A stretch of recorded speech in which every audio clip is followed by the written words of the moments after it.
Morning student. आज हम लोग ज्योग्राफी के बेसिक परिचय पढ़ेंगे। ज्योग्राफी जिसका अर्थ होता है भूगोल। ज्योग्राफी दो शब्दों से मिलकर बना है, जियो और ग्राफी। जियो का अर्थ होता है पृथ्वी और ग्राफी का अर्थ होता है वर्णन, अर्थात पृथ्वी के वर्णन को हम ज्योग्राफी कहते हैं। व्यवस्थित भूगोल के पिता एरेटोस्थनीज को कहा जाता है। कुछ विद्वानों ने फादर ऑफ ज्योग्राफी हिकेटियस को कहा और आधुनिक भूगोल के पिता अलेक्जेंडर वान हम्बोल्ट है। यहाँ से क्वेश्चन आने की संभावना है, इसलिए एक बार और एगिन करते हैं। व्यवस्थित भूगोल का पिता एरेटोस्थनीज को, ज्योग्राफी का फादर हिकेटियस को और आधुनिक भूगोल के पिता अलेक्जेंडर वान हम्बोल्ट को कहते हैं।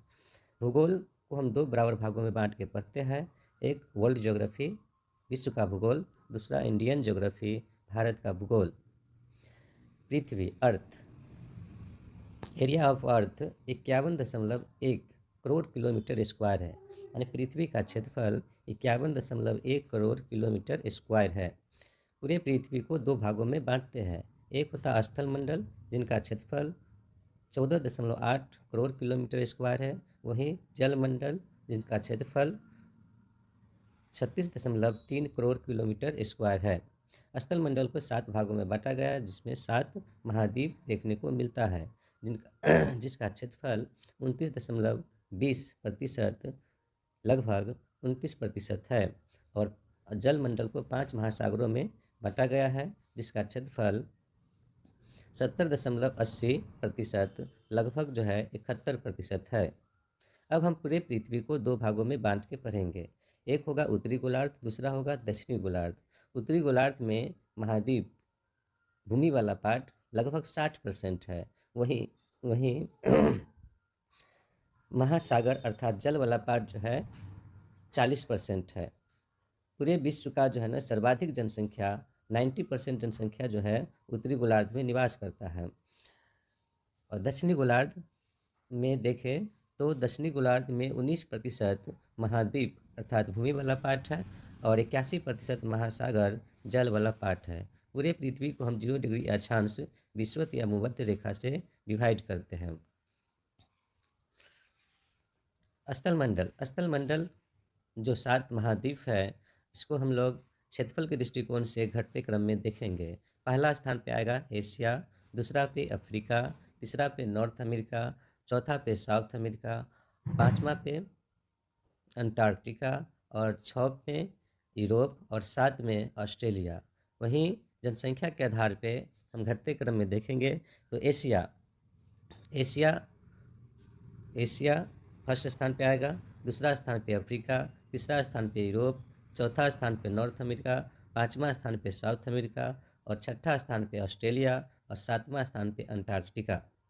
जल मंडल को हम लोग टोटल 5 महासागर में बांट के पढ़ते हैं, जिसमें सबसे बड़ा महासागर प्रशांत महासागर है जिसको पैसिफिक ओशियन कहते हैं, अटलांटिक महासागर है और हिंद महासागर, अंटार्कटिक महासागर और आर्कटिक महासागर, जिसमें प्रशांत, अटलांटिक और हिंद महासागर विश्व का लगभग जो है 90% जल अवस्थित है। इन 3 महासागरों में विश्व का लगभग 90% जल अवस्थित है। प्रशांत महासागर को हम ओ आकार के महासागर कहते हैं, अटलांटिक महासागर को अंध महासागर या एस आकार के महासागर कहते हैं और हिंद महासागर को हम यम या भी आकार के महासागर कहते हैं। प्रशांत महासागर सबसे बड़ा, सबसे गहरा महासागर है, वहीं सबसे छोटा महासागर आर्कटिक महासागर है। दूसरी सबसे गहरी महासागर अटलांटिक महासागर है और तीसरी सबसे गहरी महासागर हिंद महासागर है। प्रशांत महासागर की सबसे गहरी खाई जो है मोरियाना गर्त है और हिंद महासागर की सबसे गहरी खाई जो है सुंडा गर्त है। अब हम पूरे पृथ्वी के निर्माण के बारे में चर्चा करेंगे। पृथ्वी शुरुआती दौर में पृथ्वी 2 पार्ट में था, एक था पैंजिया और दूसरा था पैंथालासा। ये महाद्वीपीय विस्थापन सिद्धांत अलेक्जेंडर वेगनर 1912 में दिया। महाद्वीपीय विस्थापन सिद्धांत अलेक्जेंडर वेगनर द्वारा 1912 में दिया गया, जिसके अनुसार कहा गया कि पृथ्वी उस समय 2 पार्ट में था, एक था पैंथालासा, दूसरा था पैंजिया। पैंजिया आगे चल के जो है ना 2 भागों में डिवाइड हो गया। अंगारा लैंड और लारेंसिया भूमि, और दूसरा पार्ट गोंडवाना भूमि, और बीच में जो पार्ट बचा उसको हम लोग तैतीस सागर के नाम से जानते हैं। आगे चल के जो है ना लारेंसिया, जिसे हम अंगारा लैंड बोलते हैं, ये दो पार्टों में डिवाइड हो गया, यूरेशिया और अमेरिका, यूरेशिया और उत्तरी अमेरिका। यूरेशिया भी आगे चल के जो है यूरोप और एशिया में कन्वर्ट हो गया। बीच में हमारा तैतीस सागर था, और दक्षिणी ध्रुव में गोंडवाना लैंड जो लगभग 5 द्वीपों में डिवाइड था। दक्षिणी अमेरिका, फिर अफ्रीका, फिर 3 में आर्कटिक अंटार्कटिका हो जाएगा, 4 में ऑस्ट्रेलिया, और 7 में जो है ना प्रायद्वीपीय भारत हो जाएगा। फिर से एक बार यकीन करते हैं, लारेंसिया जो है ना, जिसे अंगारा लैंड बोलते हैं, ये दो पार्ट में डिवाइड हो गया, यूरेशिया और अमेरिका। यूरेशिया आगे चल के 2 भागों में डिवाइड हो गया, यूरोप और एशिया। वहीं गोंडवाना लैंड को जो है ना 5 भागों में डिवाइड हो जाता है। पहला दक्षिणी अमेरिका, इसके बाद अफ्रीका, इसके बाद अंटार्कटिका, और इसके बाद ऑस्ट्रेलिया। ऑस्ट्रेलिया के बाद जो है ना प्रायद्वीपीय भारत, जो सबसे छोटा। प्रायद्वीपीय भारत को ये जो है ना गोंडवाना लैंड का हिस्सा है, जो अभी एशिया में अवस्थित है। अब एशिया जो है लारेंसिया की हिस्सा है। कुछ शब्दावली, जैसे प्रायद्वीपीय किसे कहेंगे? ऐसे भूमि जो तीनों ओर जल से घिरा हो उसे हम प्रायद्वीपीय कहते हैं, जैसे भारत। खाड़ी, ऐसी जल जो तीनों ओर से भूमि से घिरा हो उसको हम खाड़ी कहते हैं। ऐसी जल जो तीनों ओर भूमि से घिरा हो उसे हम खाड़ी कहते हैं। क्रीट, जो संकीर्ण भाग, पानी की संकीर्ण भाग जो भूमि के अंदर जाता हो उसको हम क्रीट कहेंगे। गल्फ, जिसे हम खाड़ी, ऐसे जल जो तीनों ओर भूमि से घिरा हो उसे हम खाड़ी कहते हैं। बे, जो चंद्राकार के होगा, और ये भी जो है तीनों ओर भूमि से घिरा होगा उसे हम वे या खाड़ी कहेंगे। और खाड़ी एक होता है बाइट, जो बड़ा चंद्राकार के होगा। ठीक। ऑस्ट्रेलिया, ऑस्ट्रेलिया के नीचे भी ग्रेट ऑस्ट्रेलिया बाइट वहाँ बनाता है, जो अर्धचंद्राकार को देखने को मिलता है।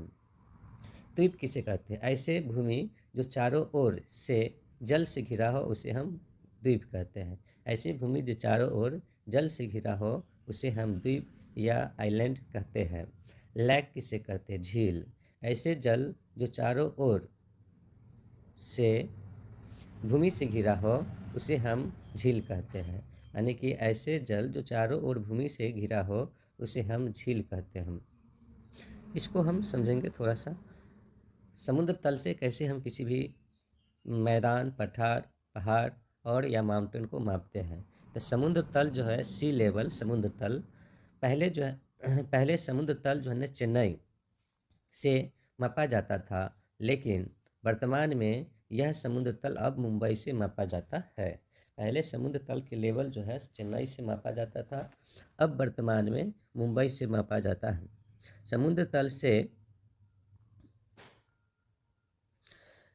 150 से लेकर 300 मीटर की हाइट को हम मैदानी भाग कहते हैं। समुद्र तल से 150 से 300 मीटर की हाइट को मैदानी भाग कहते हैं।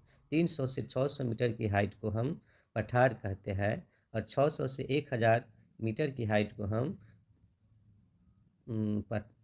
पहाड़ कहते हैं, हिल कहते हैं। और 1000 से ऊपर की हाइट जो होता है, 1000 से अधिक की हाइट, उसे हम माउंटेन कहते हैं। ठीक।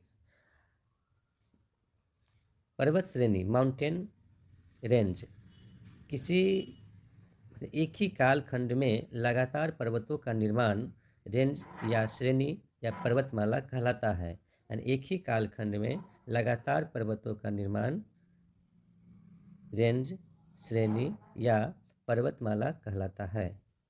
तो आज का फर्स्ट पार्ट यहीं ख़त्म होता है।